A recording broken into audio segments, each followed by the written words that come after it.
En fait, pour vos passions, on a 2 autres clichés. Ah. Je suis alsacien ou le bébé? Certainement les deux. Hein. Plus le bébé quand même. C'est vrai que mes enfants c'est la chose la plus belle qui arrive dans une vie et qui m'émerveille tous les jours, Maëla et Tristan, voilà, c'est mes deux perles. Et on dira jamais assez que voilà, on ne vit pas assez au quotidien avec eux, mais voilà, c'est génial tous les jours, génial tous les jours. Et oui, ça c'est la nouveauté. Enfin, donc c'est vrai que voilà, j'ai une parcelle familiale dans les coteaux de Viroval et on réussit à la planter cette année en Riesling, bien entendu, qui est mon cépage fétiche. Et donc c'est vrai que voilà, moi je suis plus que ravi que ce projet se mette en route. C'est un projet qui rassemble beaucoup de choses, qui rattache à la fois mon attachement à mon village, à ma vallée, qui me rattache à la famille, au vécu familial, qui rattache à la terre, puisque finalement voilà, on est tous des gens qui viennent de la terre, qui rattache au Riesling, au vignoble, qui me permet aussi de faire finalement quelque chose qui, je l'espère, perdurera après moi, puisque finalement planter une vigne, c'est un peu comme planter un arbre, c'est pour aller plus loin. Et donc oui, c'est un projet qui est excitant, qui me rattache à mes amis, puisque finalement c'est mes amis qui m'ont impulsé ça. Donc ouais, c'est un projet qui aujourd'hui prend forme et qui est plus qu'excitant, absolument. On va poser un peu la tablette et vous allez ouvrir la boîte et nous dire ce que représente l'objet qui est dedans. Ah. Oui, ça c'est le grand objet de débat. Est-ce que vous pouvez nous lire ce qu'il y a marqué? Il y a marqué Romain dessus, oui. Sur le pied de vigne, sur le pied. Le mof, le bof. Le bof des mofs. Bref, voilà, alors ce verre, il y a plein de choses. Celui qui l'a gravé, allez, sans me tromper, ça doit être Gilles. On est toujours tellement taquin l'un envers l'autre que ça ne m'étonne pas. Alors ce verre représente mon attachement au vignoble alsacien, donc oui, avec grand plaisir que je l'ai. Et en même temps, le combat de ma vie peut-être, parce que étant persuadé de la grandeur des vins d'Alsace, vous remarquerez que je n'ai pas pris celui-là, mais j'ai pris un vrai verre de dégustation. C'est un verre qui a finalement qui a un lien avec l'Alsace, mais qui est aujourd'hui le dessert. Donc j'ai envie de dire, il faut créer le nouveau verre à vin d'Alsace, ce qui arrivera peut-être un jour. Mais c'est vrai qu'au jour d'aujourd'hui, j'ai envie de dire, l'Alsace doit changer de dimension. Un grand vin mérite un grand verre, et je suis convaincu de la grandeur des vins d'Alsace. Alors, vous êtes un grand amoureux de l'Alsace. Avez-vous d'autres combats menés pour la notoriété du vignoble alsacien? J'ai envie de dire, le vignoble alsacien a beaucoup de chance, a beaucoup de potentiel, a beaucoup de personnalité. Aujourd'hui, il faut juste qu'il l'exploite, qu'il trouve un moyen de lui donner une lisibilité, de lui donner une approche, d'exciter la curiosité des gens envers lui-même, de profiter de l'œnotourisme qui finalement se découvre dans beaucoup de régions mais est extrêmement présent dans notre vignoble. Donc je pense qu'il y a énormément de choses à faire, mais que le potentiel est incroyable. Il faut juste que tous les vignerons ensemble y croient, parce que finalement, comme je le disais avant, l'Alsace est une terre de sommeliers, est une terre de passionnés de vin, qui finalement sont des précurseurs et des étendards incroyables qui sont aujourd'hui sous-exploités. D'accord. Alors en fait, la revue, là, on l'a mis...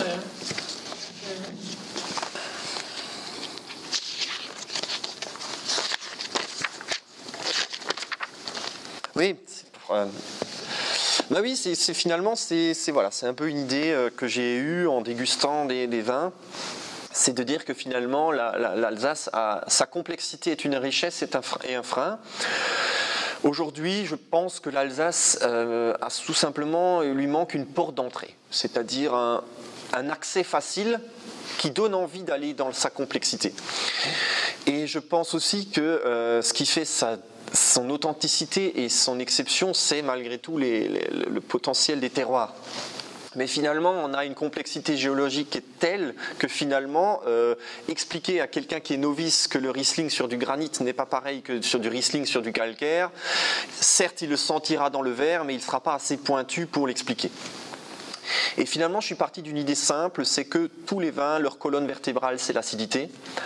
Et en dégustant quand même énormément de vins et de vins d'Alsace en particulier, je me suis rendu compte que l'acidité peut être un vecteur de terroir et se fait socle du reste. Et que finalement, les vins dits de terroir cristallin ont une acidité qui est toujours centrale, droite, rectiligne, et qui est très resserrée sur le centre de la bouche, et qui donne des vins de sensation verticale, parce que ça donne comme une tension, comme un éclat. Et que les vins dits de terroir sédimentaire, et c'est assez marrant, parce que finalement, on peut s'imaginer le dépôt, qui finalement donne quelque chose, une dalle, qui donne des vins d'acidité très large, qui ne veut pas dire qu'ils n'ont pas de longueur, mais qui donne finalement une structure de bouche complètement différente. Et encore récemment, chez des vignerons, avec des collègues, quand on se concentre uniquement sur cette acidité, ça donne peut-être un moyen, tout simplement, que les gens puissent identifier ce qu'ils aiment dans les vins d'Alsace pour ensuite essayer d'aller plus loin. Et voilà, c'est une approche que j'ai essayé de mettre en place, que j'ai mis en place ici. Et finalement, je remarque que ça n'a pas fait d'émulation, ça n'a pas fait de Big Bang, mais que petit à petit, les vignerons commencent à en parler, commencent à utiliser cette idée-là, commencent à avoir cet explicatif par rapport à des clients internationaux. Et finalement, je me dis que c'est peut-être par ce biais-là que ça s'intégrera dans le vignoble, et que si, à mon humble niveau, j'arrive à donner tout simplement une idée et une impulsion sur une autre vision des vins d'Alsace, voilà, j'aurais réussi une partie de l'œuvre de ma vie. Alors, on va reprendre la tablette parce qu'on a recueilli quelques messages. Donc Romain aime bien transmettre son savoir et aussi une certaine vision de ce savoir, car il a une capacité assez importante à emmagasiner ce savoir. Donc il a cette faculté aussi à transmettre ou à vouloir transmettre, parce que c'est aussi cet échange qui lui donne du bonheur. Transmettre, c'est aussi se dire que ce que j'ai appris, eh bien, un jour, ça peut servir à quelqu'un pour qu'il aille encore plus loin que moi. Et aujourd'hui, je peux dire, et je suis fier de pouvoir le dire, Romain a dépassé son maître. Aujourd'hui, Romain est devenu un maître à part entière. Et bien sûr, maintenant, c'est sa charge à lui aussi de transmettre ce savoir.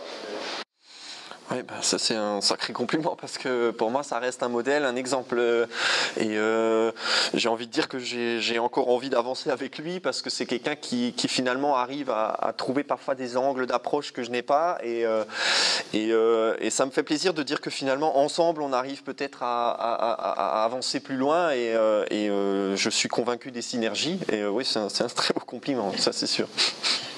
Passer au suivant. Du coup, le métier de bouche, c'est pas forcément un hasard, quoi qu'il est arrivé là. Non, c'est pas un hasard. Hein. Et puis bon, moi, comme j'étais président de l'association UBAC, Union des moulins de créateurs, donc on avait un stand à la foire au vin, on a animé là-bas, et donc quand il était disponible, même quand il avait 9-10 ans, il venait toujours avec, hein, il était toujours avec, hein. Je vais vous montrer des photos d'ailleurs si vous voulez. Hein. Donc il était là l'après-midi, alors il donnait un coup de main, il voyait comment ça se passait, hein, donc non, c'est pas un hasard. Il a toujours participé. Oui. Et à la maison, il aidait à faire la cuisine? Oh, pas tellement. Ouais, Il nous a promis un lapin chasseur quand il avait réussi son CAP, mais on l'attend toujours encore. Le lapin doit encore courir. Ouais. Le lapin chasseur, c'est un dogme familial. C'est-à-dire que j'avais promis un lapin chasseur parce que j'avais trouvé cette recette superbe à l'école. Et du genre à 5h le soir, le Panorama qui m'appelle, qui dit: écoute Romain, on a un problème ce soir, il y a un serveur qui n'est pas venu, il faut que tu viennes nous aider, est-ce que tu peux venir en extra? Et j'avais cette réactivité que je pense garder encore aujourd'hui. Et donc finalement, j'y suis allé. Et le lendemain, ils m'ont dit: écoute, ton lapin, il était super bon. Et c'est resté un dogme familial, et on attend toujours encore le lapin chasseur. Ça reste dans l'historique familial. Si quand il m'invite, il pourrait me faire boire autre chose que du Schönheit, ça serait bien. Non, et je taquine en plus, parce que je taquine souvent avec ça, avec ses copains vignerons qu'on vendait beaucoup à la Verte-Vallée. Et finalement, 10 ans après, je rentre en Alsace, et un des premiers vignerons que j'ai mis sur la carte qui n'était pas encore là, c'était Schönheit. Comme quoi, il y a 10 ans, il disait que c'était très bon, personne n'écoutait forcément, et 10 ans après, voilà, on sait maintenant que c'est plus la nouveauté, quoi. Bah, c'est ça, hein. C'est-à-dire que j'ai envie de dire notre métier c'est aussi de jouer au tiercé. On croit en des vignerons, on va plus loin, on emmène les gens vers ça. Et puis finalement, j'ai eu la remarque d'un client récemment qui me disait « Ah, mais vous avez plus vraiment de nouveaux vignerons ?» Je dis « Bah si, bon, Schneitz ou Madère, ou etc. » des gens comme ça. Il me dit « Oui, mais ça, c'est des gens qu'on connaît depuis 3-4 ans. » Et moi, j'ai dit « Bah oui, mais moi, ça fait 10 ans que je travaille avec eux. Maintenant que tout le monde sait que c'est bon, je vais pas arrêter. » Et donc, finalement, ça fait partie, je pense, de notre métier, d'essayer de trouver les perles de demain. Et comme le disait Jean-Baptiste très justement, aujourd'hui, beaucoup de gens le connaissent et le mettent aujourd'hui. Et puis, alors que finalement, il y a 10 ans, personne n'y croyait. Quoi. Donc, mais promis Jean-Baptiste, on boira autre chose. Alors, on nous a soufflé que vous pourriez remplacer un membre des Inconnus. Ah non. On va regarder le message suivant. Ah non. Ah non. Un message. Oh, il y a certaines choses où effectivement il nous agace en général quand on a tendance à le voir, quand il fait une conversation et quand il commence à nous réciter par cœur les sketchs des Inconnus, c'est catastrophique. Hein. C'est même pas drôle, quoi. Ah oui, non, il faut qu'il arrête. Hein. Son métier, c'est sommelier, c'est pas... Ah ouais, non, comique, il faut qu'il arrête. Hein. Non, qu'il essaye de faire ce qu'il sait à peu près bien faire. Hein. Bon, je dis à peu près, parce que bon, il débute dans la sommellerie. Hein. Ça se dit pas, Gilou. ça se dit pas. Oui, bon, voilà, j'ai toujours aimé un peu leur sketch, et c'est vrai que lorsque c'est un peu arrosé, il peut arriver qu'on parte en improvisation totale, et on a déjà terminé des soirées avec ça. Mais promis, je le ferai moi. Plus je peux pas promettre, mais moi. Oh, bah, on va débuter quoi.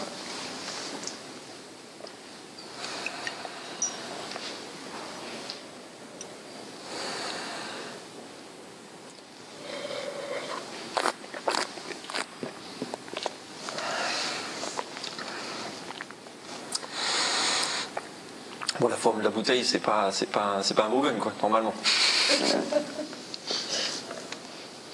Ben, on est sur un beau Riesling, on est sur quelque chose de mature, ça sent la cire, ça sent... Le fait de l'avoir servi, c'est une bonne chose, je pense, ça l'a permis de s'aérer. On a ces notes citronnées, on a beaucoup d'éclat.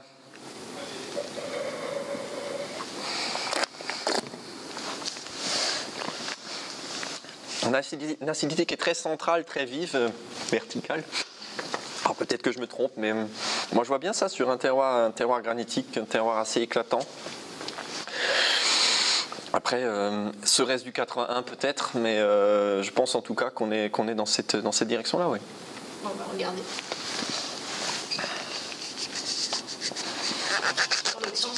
Dans l'autre sens. Bottes frères, réserve personnelle, donc on est à Ribeauvillé. Bon, on n'est pas vertical. Il y a le millésime dessus ? 80 ? Un 81. Ah, super, merci beaucoup. Pas derrière. Voilà. À votre santé.